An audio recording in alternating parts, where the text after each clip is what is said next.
안녕하십니까. 누리PD입니다. 자, 홍준표 대구시장이 심상치가 않습니다. 아, 우파 유튜브 기준으로는요, 차기 대통령은 김문수예요. 모든 그 채널에서 여론조사를 해봐도 김문수가 60 이하로 떨어지는 게 없을 겁니다. 60, 70, 80 뭐 이렇게 나오죠. 압도적입니다. 그야말로. 그러나 이걸 이제 제도권으로 들어가게 되면은 유튜브 바깥으로 가게 되면 완전히 이야기가 달라집니다. 김문수에 대한 언급 자체가 없어요. 예. 그래서 김문수를 어떻게 띄울 수 있느냐 여기에 대해서 저도 참 고민을 많이 합니다. 벌써 방송도 뭐 제가 제일 많이 했죠. 아마 김문수 관련해서는 뭐 수십 편 보냈습니다. 벌써. 계속 할 수는 있지만 새로운 어떤 모멘텀이 필요한 것 같습니다. 이대로 가면 김문수는 대선 후보가 될 수가 없어요. 여론조사에 나타나지도 않는 사람을 누가 어떻게 불러 올릴 수 있습니까? 안 되고요. 그리고 우파 유튜브로 움직일 수 있는 사람은 숫자가 아주 적습니다. 제한적이에요. 결국에는 제도권 메이저 미디어에서 거론할 수 있는 인물이 되어야 할 텐데 김문수의 최대 약점은, 강점은 제가 그동안 많이 이야기했고요. 최대 약점은 조중동과 거리가 멀다라는 게 최대 약점이에요. 조선중앙동화, TV조선 채널 A, JTBC 이들 어떤 보수 메이저 미디어와 언론 왕국이죠. 그들과 아무런 어떤 우호적 관계가 없습니다. 완전히 여기는 뭐 남극과 북극처럼 그렇게 되어 있습니다. 그게 최대 약점이고요. 또 하나는 그것 때문에 여론조사에 아예 올라가지도 않아요, 이름이. 여론조사에 아예 그 거론 자체가 안 된다니까. 그러면 그냥 뭐 일반인이야, 일반인. 대선 주자군에 들어가 있는 게 아니기 때문에 그냥 일반인, 공무원 뭐 이렇게 됩니다. 그런 큰 약점을 갖고 있고요. 또 하나는 광화문하고 연결되어 있다는 게 약점이에요. 이렇게 되면 우리 제도권 메이저 미디어 여론조사 기관은 아예 닫아버립니다. 문을. 그냥 닫아버려요. 그래서 광화문 중심의 정치도 필요하죠. 하지만 제도권에서 대통령을 만들겠다라고 서울시장을 만들겠다 이 정도 생각을 가지면은 광화문하고 붙으면 안 돼요. 이거는 저도 제 이 프로그램 보는 사람 중에 제 채널 구독자 중에 광화문이 많거든요. 그렇지만 제가 이런 말을 해줘야 됩니다. 광화문은 별개로 별동대로 놀아야 돼요. 이 본진하고 만나면 안 됩니다. 그 본진하고 만난 사람이 죽어버린다니까. 다뤄주지를 않아요, 아예. 아니면 차라리 정광훈 목사가 직접 나서야 됩니다. 직접 대선 출마하시든가 그렇게 해야 된다고요. 또 그리고요. 이 김문수 장관 같은 경우는 또 약점으로 볼 수 있는 게 여기서 말하는 약점은 대선 주자로서 이제 뜨지 못하는 약점인데 박근혜 대통령에 대해서 그분이 뇌물죄면 나도 뇌물죄다라는 식으로 탄핵을 부정해 버렸잖아요. 그 당시. 당연하죠. 저도 탄핵을 그거 선동 탄핵으로 구라 탄핵, 거짓 탄핵이라고 봅니다. 그렇지만 그거는 우리 생각이죠. 그 저쪽 메이저 미디어로 가게 되면 그거는 완전히 그거는 함께 할 수 없는 완전히 이제 너와 나는 다르다라는 선언이나 다름없습니다. 견제받을 수밖에 없어요. 김문수 장관은. 거기다가 일본을 바라보는 시각도 요즘 이렇게 먹히는 그하고는 좀 다르잖아요. 그래서 소수의 지지자는 만들 수 있지만 확장력이 없어져 버렸다. 이제 이렇게 이제 볼 수가 있습니다. 그 밖에 이제 나이가 조금 있고 약간 어눌하고 이런 것들도 약점일 수가 있죠. 있지만 어쨌거나 가장 이제 핵심적인 것은 앞서 제가 말씀드린 이런 것들입니다. 이것 때문에 김문수 장관이 잘 뜨지 못하고 있는데 그야말로 하늘이 내린 인물이다라고 하면요. 뭔가 큰 어떤 대변수가 한번 터져줘야 됩니다. 그게 무엇이겠습니까? 그게 무엇일까요?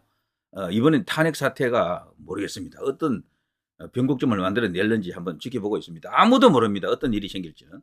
자, 홍준표가 심상치 않다 제가 그랬죠. 홍준표가 이런 뉴스가 났네요. 윤 대통령이 탄핵 표결되기 전에 국회에서 탄핵 표결하기 전에 벌써 이런 제안을 했다 그러네요. 내가 대구시장 그만두고 책임 총리 맡겠다. 내가 당신을 지키겠다. 내가 국정을 맡아서 알아서 할 테니까 편안히 계시라고. 그러면서 임기까지 다 이렇게 보장해 주겠다. 이런 어떤 약속을 했다 그래요. 그 당시 이제 의논하겠다라는 어떤 말을 줬다 그러네요, 대통령이. 근데 이제 그 말은 있었지만 결국 뭐 이렇게 시기가 빨리 돌면서 대통령은 탄핵 소추됐다. 이런 이야기입니다, 이게. 10월에도 내가 문자를 보내 박근혜처럼 될 수가 있다. 빨리 책임 총리제를 도입하고 국정 쇄신하라. 대통령실도 바꾸고 내각도 전면 개편하라. 처음 취임했을 때처럼 새로운 사람을 하라. 내가 도와주겠다. 이런 말을 문자로도 보내고 전화도 통화를 했다라고 합니다. 대구시장 그만두고 올라가서 도와드리겠다. 대통령은 외교와 국방만 하시라. 이원 집정부제 형태로 책임 총리 도입하는 것도 한 방법이다. 내가 책임 총리 되겠다. 프랑스에서 이원 집정부제 하고 있죠. 뭐 그것과 좀 비슷한 것을 제안했다라고 합니다. 그러면서요, 윤 대통령은 정진석 비서실장하고 의논하겠다라고 말을 했다는 겁니다. 그렇지만 결과적으로 이제 이게 실현이 안 되고요. 그 후에 일어났던 뭐 엄청난 정변 사태가 터지면서 계엄이 터지면서 모든 게 그냥 끝나버린 상황이다. 이런 이야기입니다. 홍준표가 이야기를 왜 공개하겠습니까? 이 사람이 지금 노골적으로 때를 지금 잡았다라고 본인은 판단하는 거예요. 지금 치고 나가면 이제 이 보수에서 완전 1위를 굳힐 수 있다라고 하는 자신감입니다. 홍준표의 강점, 앞서 제가 김문수 장관은 장점은 제가 그동안 많이 했으니까 일부러 내가 안 했는데요. 홍준표의 장점은 제일 큰 장점은 인지도입니다. 인지도. 사실 인지도는 한동훈보다 더 높죠. 홍준표가 대선 출마 한번 했기 때문에 거기다가 정치를 도대체 몇 년을 했습니까? 당대표만 2번 했어요. 원내대표도 했고. 그리고 광역자치단체장 3번, 국회의원 5번, 이런 경력을 가진 사람이 없죠. 사실상 스펙만 보면 대통령 빼놓고 진짜 다 했다. 이런 사람들인데, 거기다가 행정 능력은 출중한 것 같습니다. 지금 대구도 역대 시장 중에 제일 잘한다고 지금 알려져 있고, 경남지사 할 때도 뭐 빚 다 갚았잖아요. 뭐 그래서 온갖 여러 가지 이야기들이 있습니다. 대구 이야기를 제가 조금 해드리면, 거기 대구가 사실은 참 아름다운 도시고 깨끗한 도시고 전통이 있고 아주 좋은 데거든요. 그런데도 관광지로는 보통 생각 안 하죠. 근데 대구가 요즘 관광지로 팍 급부상하고 있더라고요. 거기에 홍준표 역할이 굉장히 컸다라고 합니다. 그리고 외국인들이 그렇게 많이 찾아온다 그러네. 동성로 이런 데. 그리고 거기에 보면은 뭐 과거와 현대가 공존하는 그런 데가 많거든요. 대구는. 내륙 도시이기 때문에 또 특징적인 뭐가 있다고요. 자, 그런 것도 잘 살리고, 그리고 또 첨단 기업, 해외 유수 기업들하고 뭐 유치하는 이런 이야기도 지금 여러 가지 있습니다. 거기다가 대구 경북이 통합하는 것들, 아주 뭐 추진력, 파괴력은 뭐 아주 굉장하다라는 거지. 그러니까 대통령으로서 자질면에서 보면 이 사람 어쩌면 뭐 최고일 수도 있습니다. 어떻게 보면 제가 볼 때는. 그렇지만 이미지가 너무 나쁘잖아요. 특히 이 여성들이 볼 때는 아니다 막 이렇게 된다고, 이 홍준표는. 그래서 약점도 분명하고, 그리고 또 약간 스탠스도 약간 왔다리 갔다리 하는 것도 있고, 그래서 우파 유튜버들 보기에는 아니다라고 볼 수 있는 측면도 있죠. 그 입도 너무 또 이렇게 뭐 나오는 대로 뭐 떠든다 할 정도로 뭐 속에 있는 걸 이렇게 싹이지 못하고 막 내뱉는 스타일이죠. 그래서 이 대선을 노리는 사람으로서 조금 이렇게 문제가 있지 않느냐, 이렇게 이제 보는 사람들도 있습니다. 물론 모든 사람이 장점만 있는 사람은 없고요, 단점만 있는 사람은 없습니다. 장단점이 다 공유하는데, 자, 아무튼 홍준표가 과연 한 번 더 뜻을 얻을 수가 있겠습니까? 지금 오세훈 시장하고 둘이 지금 다투는 형국이 되어 있습니다. 지금 보면은 한탄동훈은 아마 여기서 아마 이탈할 겁니다. 어렵습니다. 여러 가지 조건으로 봐서. 그 주변에 사람들이 하나둘 지금 떨어져 나오고 있는데 나중에는 거의 고립무원이 될 겁니다. 몇 명 안 남을 거예요.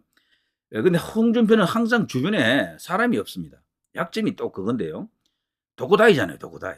도쿠다이라는 게 이게 일본말 도쿠다이가 아니고요. 말 그대로 홀로 독자, 외로울 고자, 다이, 영어, DIE. 혼자 죽는다 얘기죠. 혼자 가다가.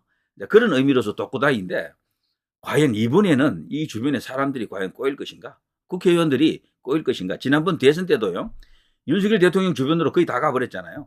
홍준표 시장한테 온, 홍준표 당시 후보에게 왔던 국민의힘 의원들은 2명인가 1명인가 그래요. 조경태가 그 중에 1명이에요.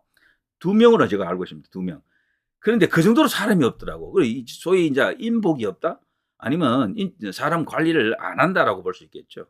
유력 정치인들은 원래 사람 관리를 해야 되거든요. 자기 주변에 사람들이 꼬이게 만들어야 되는데 홍준표는 그런 스타일이 아니에요. 그래서 의외다. 홍준표 스타일 봐서는 그거 할 것 같은데 전혀 안 한다라고 합니다. 그리고 의외로 또 수신제가는 또 치열하다 그러네요. 그래서 부중한 짓 이런 것은 뭐 주변에 찾아보면 있겠지만 거의 없다라고 합니다. 그래서 오히려 안전한 카드다. 안전한 카드다. 옛날에 그 얼마나 없으면 그 대지 발정 그거 갖고 뭐 난리를 쳤잖아요. 저들이. 그건 홍준표 본인의 일도 아니고 친구의 일이었는데 그래 됐었고. 그리고 옛날에 문제가 됐던 그 액자 하나 있습니다. 그거는 벌써 최종 판결이 나버려가지고 뭐 게임 아웃이고. 그리고 이 사람이 어쩌면은 털어도 먼지가 안 나는 사람일 수가 있어요. 어쩌면은. 그리고 또 의외로 또 이런 소탈한 걸 또 좋아하는 사람들도 있고. 젊은 층이 또 이 사람을 좋아합니다. 젊은 층이 의외로 국민의힘 내부에서